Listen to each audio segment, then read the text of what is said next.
আসসালামু আলাইকুম গাইস, আমরা সটিবাড়ি বাজারে আছি কাঁচামাল পট্টিতে। এখানে দেখতেছি বিশাল ডাস্টবিনের পালা। এমন ডাস্টবিন আর দেখা যায় না, রমজান মাসে ডাস্টবিন ভরা, চতুর্থ সাইডের লোক, দোকানপাট ভরা, তো ডাস্টবিনগুলোর কাজ হচ্ছে না। আমাদের এই জায়গায় দোকান, এই যে একটা দোকান, এই যে একটা দোকান, আর ডাস্টবিনটা হলো এই জায়গায়। মানে দুর্গন্ধের জন্য থাকা যায় না, পুরো বিশ্রী হয়ে গেছে পুরো সাইড। হ্যাঁ, আর আমরা অবশ্য হাট কমিটিকে অনেকভাবে বলতে চেষ্টা করছি, কিন্তু ওরা কোনো কাজ করেনি।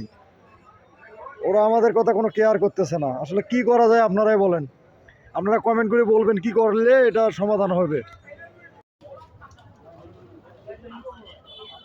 এটা পশ্চিম সাইডের রাস্তা, এখান থেকে ডাস্টবিনটা মূলত শুরু।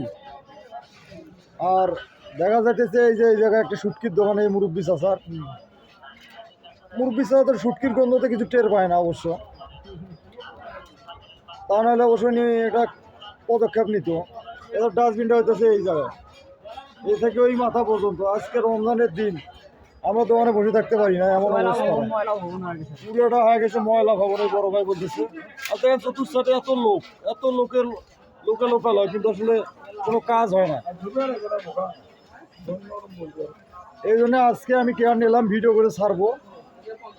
আমার পেজ কটাতে অন্তত ছাড়বো, মানুষজন দেখতে তো পারবে। এটা হচ্ছে আমাদের সটিবাড়ি, মিঠাপুকুর থানা, রংপুর জেলা। আর আমাদের হাটটা হচ্ছে কাঁচামাল পট্টি। এটা হলো চাউল হাট শেডের উপরে, সটিবাড়ি চাউল হাটি শেডের উপরে।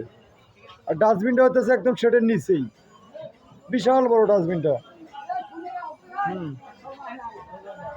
যাই হোক, এটার একটা পদক্ষেপ নেওয়া, কীভাবে যাইতে পারে আপনারা একটু কমেন্ট করে জানাবেন।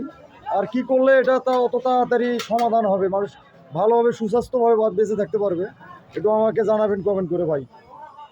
সবাইকে জানাই রমজান মোবারক। আল্লাহ হাফেজ, আসসালামু আলাইকুম।